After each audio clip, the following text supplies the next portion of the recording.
दोस्तों, आज हम जिस सीरीज को एक्सप्लेन आपके सामने करने जा रहे हैं उसका नाम है विक्कत कवि, जो अभी कुछ दिन पहले ही ZEE5 पर रिलीज हुई है, जिसकी IMDb रेटिंग है 8.5। ये तेलुगु सिनेमा की एक बहुत ही बेहतरीन आर्ट पीस है जो आपको जरूर रोमांच का अनुभव कराएगी। इस वेब सीरीज में आपको बहुत ही गजब का थ्रिलर देखने को मिलेगा। पुराने ख्यालातों से आकर भारत के वर्तमान संकट पर रुकती हुई ये सीरीज आपको जरूर पसंद आएगी। इस सीरीज में टोटल 9 एपिसोड्स हैं, जो हमने इसी वीडियो में कवर किए हैं। तो चलिए दोस्तों, अब बिना देरी किए शुरू करते हैं आज की ये शानदार एक्सप्लेनेशन। तो कहानी की शुरुआत 1970 के आसपास रिवॉल्व की गई है। महबूबनगर जिले में अमीरगिरी गांव में रंगदू नाम का एक बंदा शराब के ठेके पर जाकर खूब शराब पीता है। उसी दुकान के पास वीरना नाम का एक बंदा होता है जो लोगों को जुआ खिलवाता रहता है। रंगदू रोज वीरना के पास जाता है और उसके साथ जुआ खेलता है और रोज हार जाता है। वीरना रंगदू से अपने सब दोस्तों के सामने कहता है कि तुम मुझसे रोज हारते हो, आज मैं तुम्हें एक ऑफर देता हूँ। अगर तुम उस पहाड़ी वाले मंदिर पर जाकर लालटेन जलाओगे तो मैं तुम्हें अपना बकरा दे दूंगा, और अगर तुम हारे तो तुम्हें एक चवन्नी देनी पड़ेगी। अब यहाँ पर बात ये थी कि गांव का कोई भी बंदा शाम होने के बाद उस मंदिर पर नहीं जाता था। लोगों की पौराणिक मान्यताएं ये थी कि रात को उस जगह पर जाना खतरे से खाली नहीं है। पर रंगदू बकरे के लालच में अपने कुछ दोस्तों के साथ वहां चला तो जाता है, पर यहाँ उसे कुछ ऐसा दिखता है कि वो सभी उस चीज को देखकर वहीं बेहोश हो जाते हैं। सीन चेंज होता है और हमें उस गांव के महाराजा को दिखाया जाता है।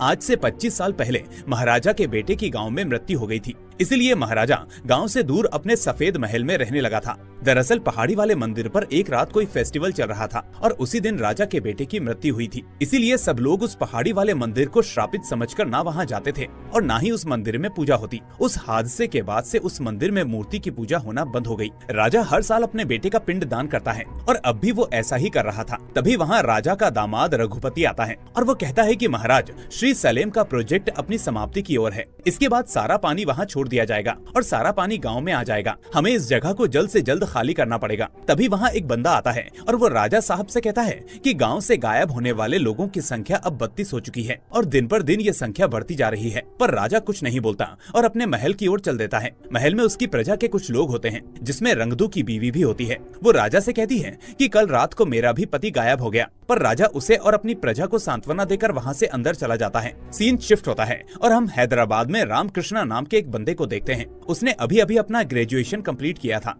शहर में जहाँ भी कोई घटना होती है, पुलिस वाले सबसे पहले केस सॉल्व करने के लिए उसे ही बुलाते हैं। दरअसल रामकृष्णा का सपना डिटेक्टिव बनने का था। अभी वो एक केस सॉल्व करने आया होता है और एक्यूज को देखकर वो तुरंत बता देता है कि ये मर्डर है या सुसाइड। इसी काम के रामकृष्णा को पुलिस वालों से थोड़े बहुत पैसे मिलते रहते हैं, जिससे उसका खर्चा चलता रहता है। उसके इस टैलेंट को देखकर हैदराबाद का नवाब आदम खान रामकृष्णा को बहुत मानने लगता है। रामकृष्णा के प्रोफेसर का नाम होता है वेणुगोपाल। ये दोनों स्टूडेंट टीचर से बढ़कर अच्छे दोस्त भी होते हैं। ये दोनों साथ में रामकृष्णा की माँ के लिए साड़ी खरीदने के लिए साड़ी की दुकान पर जाते हैं। पर तभी बहुत तेज बारिश होने लगती है और ये देखकर रामकृष्णा वेणुगोपाल को वहीं छोड़कर अपनी माँ के पास अपने घर की ओर निकल जाता है। अगली सुबह वेणुगोपाल के पास उसके गाँव से एक लेटर आता है, जिसमें अपने गाँव के हालात को देखकर वो चिंतित हो जाता है और उस लेटर में ये भी लिखा होता है कि अब तक गाँव से 32 लोग गायब हो चुके हैं। फिर हम उसी टाइम रामकृष्णा को वेणुगोपाल के पास आता हुआ देखते हैं। तभी वेणुगोपाल थोड़े से गुस्से में उससे कहता है कि कल तुम बिना पैसे दिए कहाँ चले गए थे, उस साड़ी के 50 रुपए मुझे देने पड़े। तब राम उसको बताता है कि मेरी माँ को उम्रोफोबिया है,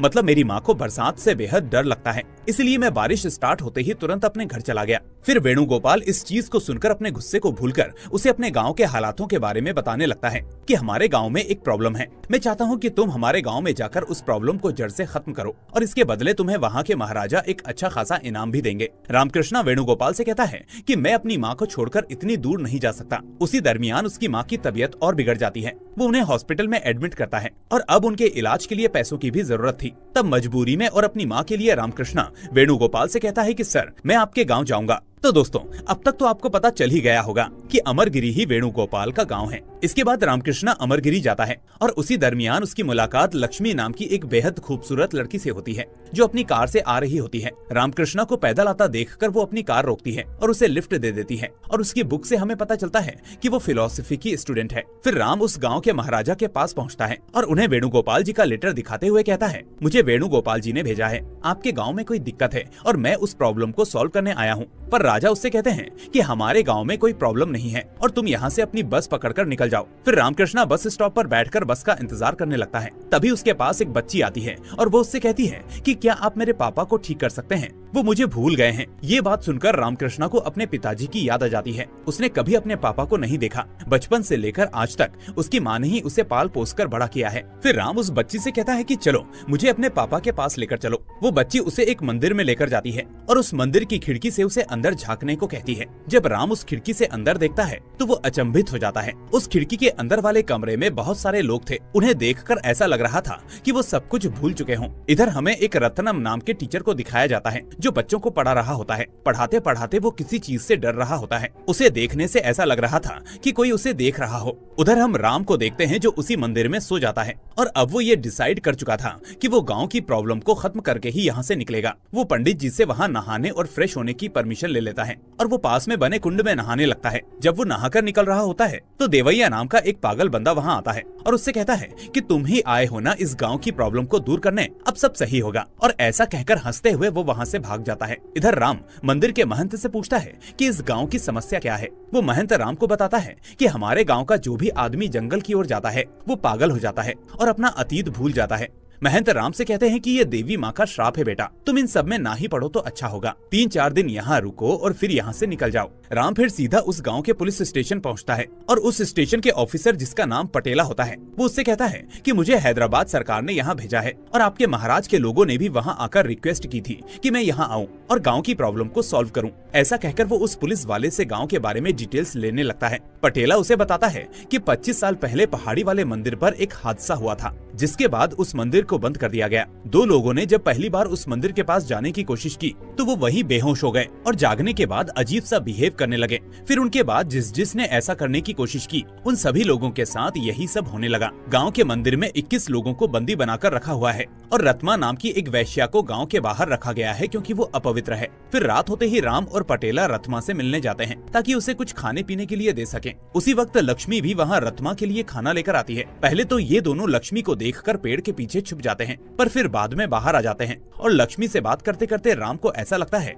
कि कोई उनको देख रहा है। फिर ये सब रत्मा को उसकी झोपड़ी में लेकर जाते हैं और उसकी साफ सफाई करने लगते हैं, मतलब उसके हाथ पैरों को साफ करना। इसी दरमियान राम की नजर रत्मा के हाथ पर बने एक अजीब से निशान पर पड़ती है। रत्मा के हाथ पर चांदनुमा एक निशान था। यहाँ राम सब चीजों को ऑब्जर्व करता है और लक्ष्मी और पटेला से कहता है कि यहाँ शायद कोई आया था और रत्मा को पढ़ना लिखना नहीं आता था इसलिए उसने अपने हाथ पर निशान बनाया। वो हमें कुछ बताना चाहती है। दूसरे दिन हम उसी टीचर रतलम को देखते हैं जो राजा जी के पास आया होता है। वो उनसे कहता है कि अब मैं इस गाँव में और नहीं पढ़ा सकता, मुझे अजीब अजीब चीजें दिखती हैं और 32 लोगों पर अब उस चीज का असर हो चुका है। राजा साहब उससे कहते हैं कि आप ही हमारे गांव के इकलौते टीचर हैं, अगर आप चले जाएंगे तो बच्चों को कौन पढ़ाएगा, बच्चे भी आपको बहुत पसंद करते हैं। तभी वहाँ लक्ष्मी, पटेला और राम आते हैं और यहाँ हमें पता चलता है कि लक्ष्मी कोई और नहीं बल्कि राजा की देवती होती है, मतलब रघुपति की बेटी। राजा साहब राम को देखकर कहते हैं कि तुम अभी तक गए क्यों नहीं, बहुत सारे लोग यहाँ पर पागल हो चुके हैं और तुम भी बेवकूफ मत बनो,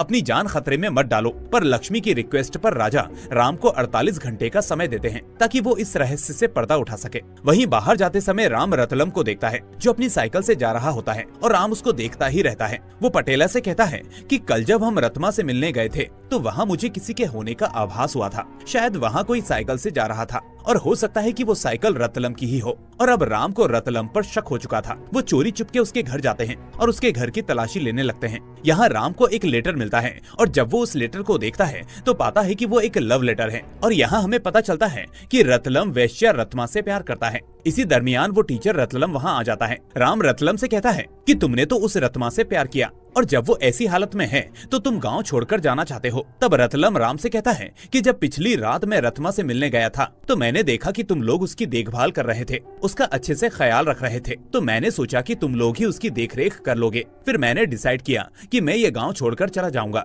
वैसे भी किसी को कुछ नहीं पता कि इस गाँव में क्या हो रहा है। जब सबको हकीकत पता चलेगी तो कोई भी इस गाँव में नहीं रहेगा। फिलहाल इस गाँव में इतने सारे हादसे हो चुके हैं कि यह गाँव अब पहले जैसा नहीं रहा। आज रात तुम नदी के पास मिलो, मैं तुम्हें इस गांव के बारे में कुछ बताता हूँ। फिर जब रात को राम रतलम से मिलने नदी किनारे जाता है तो वो देखता है कि उस नदी में कुछ बोट्स घूम रही होती हैं, पर बहुत देर इंतजार करने के बाद भी वहाँ टीचर रतलम राम से मिलने नहीं आता। अब अगली सुबह राम पटेला से मिलता है और वो दोनों जंगल की साइड निकल जाते हैं। वहाँ उन्हें वही टीचर रतलम मिलता है जो अपनी याददाश्त भूलकर पागल हो चुका था। फिर गाँव वाले भी उसे कुछ रिचुअल्स करके उसको उसी कमरे में बंद कर देते हैं। उसके बाद राम पटेला से सिहरे का रिपोर्ट मंगवाकर पढ़ने लगता है। उसे उस रिपोर्ट से पता चलता है कि 25 साल पहले उस पहाड़ी वाले मंदिर के पास एक जोरदार फंक्शन का आयोजन किया गया था। यहाँ अचानक भयंकर बारिश होने की वजह से 106 लोग अपनी जान से हाथ धो बैठे। बहुत सारे लोगों को ये बात हजम नहीं हुई कि बारिश की वजह से लोगों की मौत कैसे हो सकती है। काफी सारे ऑफिसर्स ने इस केस को स्टडी किया पर कुछ हाथ नहीं लगा।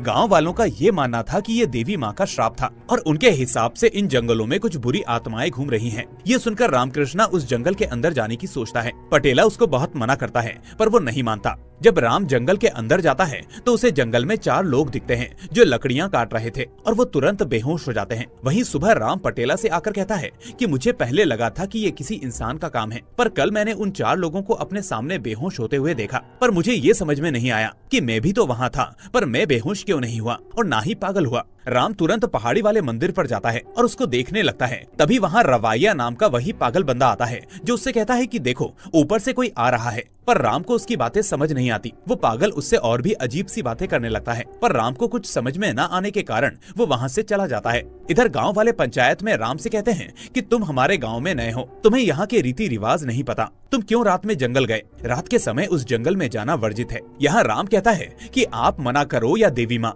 मैं उस राज को खोलकर ही रहूंगा। तभी एक गांव वाला राम पर पत्थर फेंक कर मारता है जिससे उसके माथे पर हल्की सी खरोच आ जाती है और अब सभी गांव वाले राम के ऊपर टूट पड़ते हैं, पर पटेला उसको बचाकर वहां से ले जाता है। उधर हम रघुपति को देखते हैं जो अपनी बेटी लक्ष्मी से कहता है कि हमें पता चला है कि तुम उस शहर से आए लड़के के साथ घूम रही हो, तुम ऐसा करोगी तो हमारी इज्जत का क्या होगा? तुम्हें हमारी इज्जत का ख्याल है या नहीं? यहाँ रघुपति आगे उससे कहता है कि चलो तुम अपने कपड़े पैक करो, आज रात हम श्री सैलम जा रहे हैं। यहाँ हमें पता चलता है कि लक्ष्मी की माँ पैरालाइज हो चुकी हैं। वहीं लक्ष्मी अपने पापा की बातों को इग्नोर करते हुए उसी रात राम से मिलने जाती है और वो दोनों जंगल के अंदर आग जलाकर बैठे होते हैं। राम लक्ष्मी से पूछता है कि क्या कोई बंदा अचानक अपनी याददाश्त भूल सकता है? लक्ष्मी कहती है कि नॉर्मल केसेस में ये संभव नहीं है, पर अगर सर पर चोट मारी जाए और किसी हार्मफुल केमिकल की खुशबू आए तो हाँ, ये पॉसिबल है। राम लक्ष्मी को बताता है कि मुझे इनोमिया है, मतलब मुझे किसी भी चीज की खुशबू नहीं आती, मतलब इसीलिए शायद उस रात में बेहोश नहीं हुआ और ना ही मेरी याददाश्त गई। तभी इन दोनों को बहुत सारी तितलियां एक पेड़ के आसपास चक्कर लगाती हुई दिखती हैं। जब वो दोनों उस चीज को पास से देखने के लिए जाते हैं तो लक्ष्मी बेहोश हो जाती है।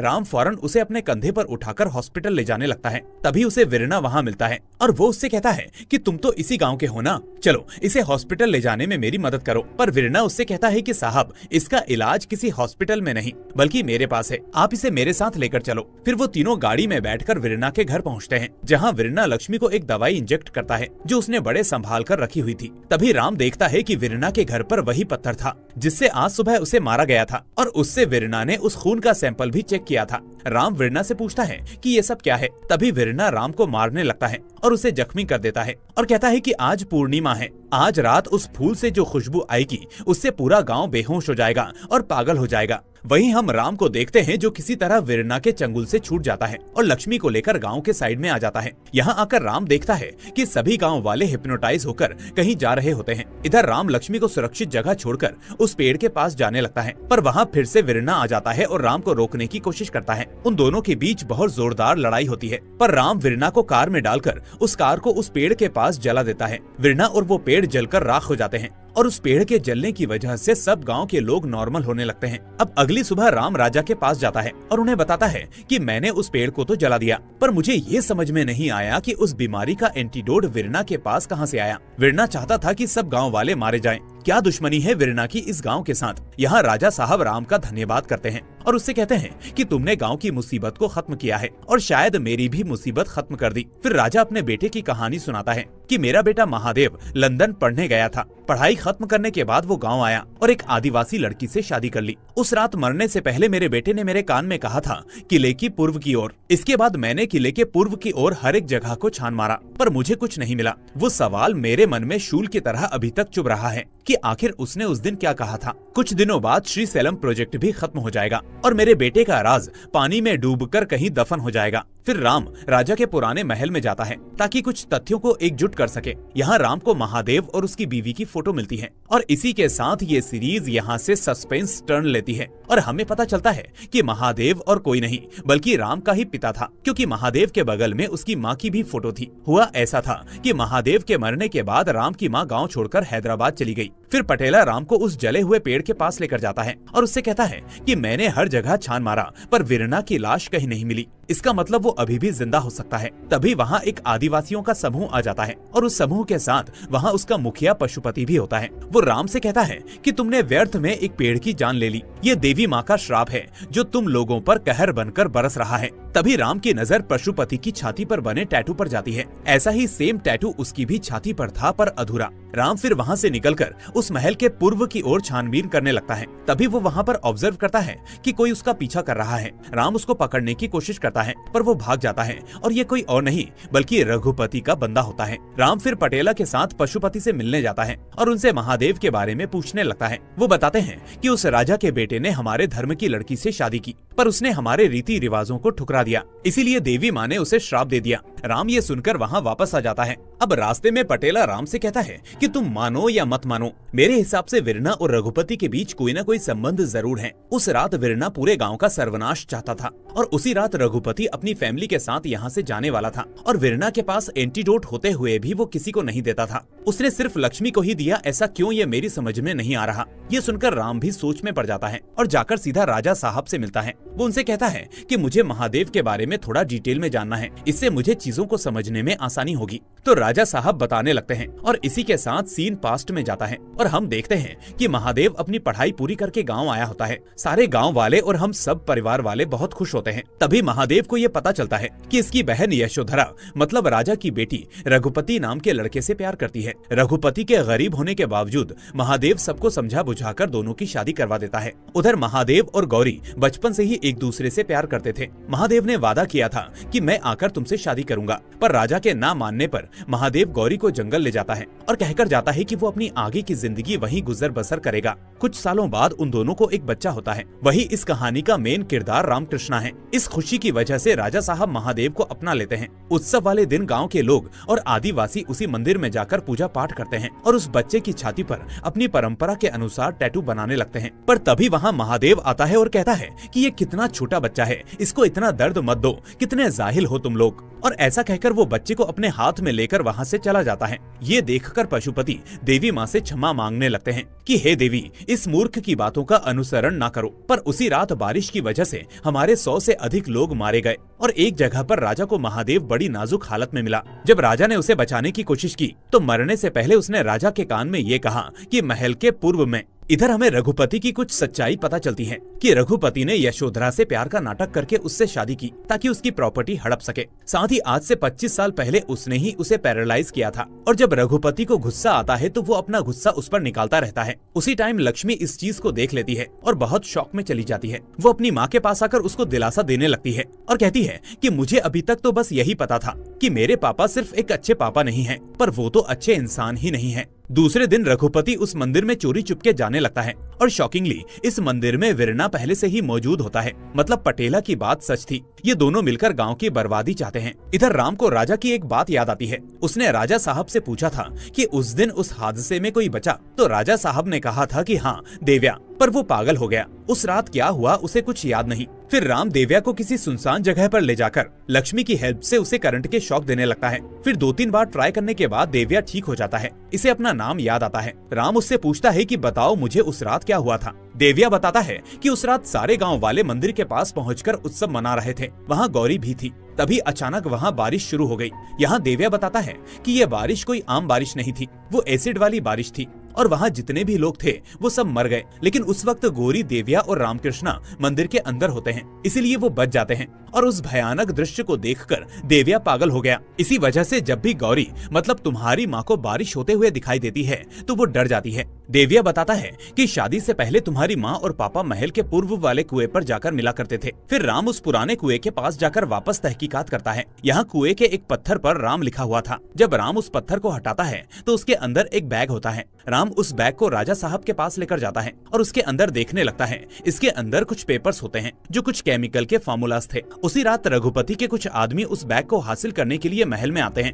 रामकृष्णा इनको पकड़ने की कोशिश करने लगता है, पर वो राम को मारकर वो बैग लेकर वहाँ से भाग जाते हैं। इससे रामकृष्णा बहुत घायल हो जाता है और राजा साहब को भी कुछ काम की वजह से दूसरे गाँव जाना पड़ता है। इसी मौके का फायदा उठाकर रघुपति के आदमी उस रात भी उसके पास जाते हैं। क्योंकि रामकृष्ण ने उस बैग में फेक पेपर्स रखे थे। इसलिए रघुपति को अपने आदमी दोबारा भेजने पड़े और इस बार साथ में रघुपति खुद आया होता है। वो राम को धमकाने लगता है कि वो बैग मेरे हवाले कर दो। उसी वक्त वहाँ राजा साहब भी आ जाते हैं और रघुपति के आदमियों को गन से मारकर उसे अपने कब्जे में ले लेते हैं। अब रघुपति को समझ में आता है कि ये राम और राजा साहब का नाटक था रघुपति को रंगे हाथों पकड़ने के लिए। राजा साहब कहते हैं कि देव्या से मुझे पता चल चुका है कि रामकृष्ण मेरा पोता है। और फिर वो रघुपति से कहते हैं कि बताओ उस बैग को क्यों चुराना चाहते थे। फिर रघुपति सब बताने लगता है और कहानी यहाँ से पास्ट में जाती है। रघुपति कहता है कि जब महादेव लंदन से इंडिया वापस आया तो एक दिन रघुपति और महादेव हैदराबाद के नवाब से मिलने उनके यहाँ पहुँचे। महादेव नवाब आदम खान से कहता है कि हमारे एरिया में ढंग से बारिश नहीं होती। मैंने लंदन में बारिश के बारे में रिसर्च की थी। मेरी रिसर्च से ये पता चला कि हम आर्टिफिशियल बारिश करवा सकते हैं। मैंने एक केमिकल फॉर्मूला तैयार किया है। उस फॉर्मूले को आसमान में जाकर अगर बादलों में डाला जाए तो वाटर ड्रॉपलेट्स बनेंगे जो बारिश करेंगे, पर इसके लिए मुझे आपके प्लेन की जरूरत पड़ेगी। उस समय तो आदम खान हाँ कर देता है, पर अगले दिन वो रघुपति को अलग से मिलने के लिए बुलाता है और कहता है कि देखो रघुपति, महादेव पूरे गांव में बारिश बरसाकर गांव वालों के लिए भगवान बन जाएगा, पर तुम्हें क्या मिलेगा सोच कर देखो कि अगर तुम उस फॉर्मूले को आउट करवा दो तो मैं तुम्हें माला माल कर दूंगा और मैं पॉलिटिकल पार्टी में आने के बाद भी तुम्हें सपोर्ट करूंगा। इसके बाद वो उसे एक साइंटिस्ट से मिलवाता है जो कोई और नहीं बल्कि वीरना होता है। तभी वहाँ एक गांव का आदमी आता है जो राजा साहब से कहता है कि राजा साहब, गांव के घर जल रहे हैं। ये सुनकर सब वहाँ से उठकर गांव की ओर चल देते हैं और इसी बीच वीरना लक्ष्मी को जख्मी करके रघुपति के पास ले आता है। तभी हमें एक शॉकिंग बात पता चलती है कि वो आदम खान पाकिस्तान से मिला हुआ है और आदम खान पाकिस्तान के एक बंदे से कहता है कि हमारे एक साथी जोसेफ ने एक फॉर्मूला फाइंड आउट किया है। अगर वो फॉर्मूला किसी पेड़ में इंजेक्ट किया जाए तो उस पेड़ से एक अजीब सी खुशबू आती है जिसे सूंघने के बाद लोग पागल हो जाते हैं और अपनी याददाश्त खो देते हैं। जोसेफ ने उसका एंटीडोट भी बना लिया है। इसी फॉर्मूले को हम बॉर्डर पर इस्तेमाल करेंगे और इंडियन आर्मी को पागल कर देंगे और वो बारिश वाली फाइल भी जल्दी ही हमारे हाथ लगेगी। दूसरे दिन रामकृष्ण अपनी माँ को बुलाकर महादेव की कब्र खोदने लगता है। तब जाकर गौरी को ये बात पता चलती है कि इसका पति अब इस दुनिया में नहीं रहा और वो फूट फूट कर रोने लगती है। फिर सीन पास्ट में जाता है और गौरी राम को सब सुनाने लगती है जो कुछ भी उस टाइम हुआ था। फिर हम महादेव को देखते हैं जिसके पास वीरना नाम का बंदा उसकी हेल्प करने आया होता है। वो उसके हर काम में उसकी हेल्प करता है, पर फिर भी महादेव ने कभी उस वीरना को अपना बारिश वाला वो फॉर्मूला नहीं बताया। अब फाइनली वो दिन आता है जिस दिन वो प्लेन उड़ने वाला था, पर प्लेन गांव के ऊपर से जाने की बजाय मंदिर की साइड से जा रहा था। तब आदम खान और रघुपति महादेव से कहते हैं कि हमने तुम्हारा फॉर्मूला बदल दिया है। अब बारिश नहीं बल्कि आसमान से आग बरसेगी। अगर तुम अपने लोगों को बचाना चाहते हो तो अपना फॉर्मूला हमें दे दो। पर महादेव मना कर देता है और इन लोगों से बचकर पहाड़ी वाले मंदिर जाने लगता है। पर उसके पहुंचने से पहले यहाँ सब कुछ खत्म हो चुका होता है। काफी सारे लोग मर चुके होते हैं, पर लकीली महादेव, गौरी और उसका बच्चा बच जाते हैं। वो ये सब कहानी गौरी को सुनाता है और उसे कुछ पैसे देकर शहर भेज देता है और कहता है कि जब तक मैं ना बुलाऊं वापस मत आना। गौरी तो वहाँ से निकल जाती है। तभी वहाँ रघुपति आता है जो उसको घायल कर देता है और रास्ते में वो राजा साहब से मिलता है और उनसे कहता है कि महल के पूर्व की ओर, और ऐसा कहकर वो मर जाता है। दरअसल महादेव राजा को बताना चाहता था कि उसने असली फॉर्मूला कुएं के अंदर छुपाया हुआ है, पर ये पूरी बात वो बता नहीं पाता। फिर राम राजा साहब से कहता है कि मुझे उस रात नदी के किनारे कुछ बोट्स दिखी थी। रत्मा भी उस निशान के द्वारा यही कहना चाहती थी कि रघुपति सारे केमिकल्स बोट से लेकर आता था। अब राम कहता है कि उस मंदिर में दोबारा पूजा पाठ स्टार्ट कर दीजिए। फिर रात को सब गांव वाले उस मंदिर के पास जाते हैं। इसी दरमियान आदम खान और उसके आदमी मंदिर के पास पहुंच जाते हैं। आजम रामकृष्ण को धमकी देने लगता है कि तुम तुम्हारे बाप का फॉर्मूला हमारे हवाले कर दो, नहीं तो हम तुम सब लोगों को मार डालेंगे। राम कहता है कि वो फॉर्मूला देवी माँ के चरणों के नीचे है। ये जानकर आदम अपने आदमियों के साथ खुदाई करने लगता है, पर वहाँ जोसेफ का पागल कर देने वाला फॉर्मूला होता है। तभी राम मौका देखकर दरवाजा बंद कर देता है, जिससे उस फॉर्मूले को सूंघकर आदम, जोसेफ और उसके सब साथी पागल हो जाते हैं, सिवाय रामकृष्ण को छोड़कर। फिर रामकृष्ण उन लोगों को जो पागल होकर मंदिर के अंदर बंद थे उन्हें एंटीडोट देने लगता है और पुलिस को बुलाकर रघुपति और आदम खान को गिरफ्तार करवा देता है। अब सीन कुछ दिनों बाद शिफ्ट होता है, जहां रामकृष्ण अपनी एक डिटेक्टिव एजेंसी खोल लेता है और पटेला अपनी जॉब छोड़कर इसी के पास काम करने लग जाता है। तभी रामकृष्ण के पास सेंट्रल गवर्नमेंट से फोन आता है कि तुमने पाकिस्तान का प्लान फेल किया है, इसलिए पाकिस्तान वाले तुम्हें मारना चाहते हैं, इसीलिए तुम्हें दिल्ली आना पड़ेगा। ये सुनकर राम फौरन दिल्ली की ओर निकलने लगता है। इसी के साथ ये सीरीज यहीं पर खत्म हो जाती है। तो दोस्तों, आपको ये सीरीज कैसी लगी हमें कमेंट कर जरूर बताएं। साथ ही वीडियो पसंद आई हो तो इसे लाइक करके चैनल को सब्सक्राइब करना ना भूलें। हम फिर मिलेंगे एक और ऐसी ही शानदार कहानी के साथ। Till then, take care and thanks for watching.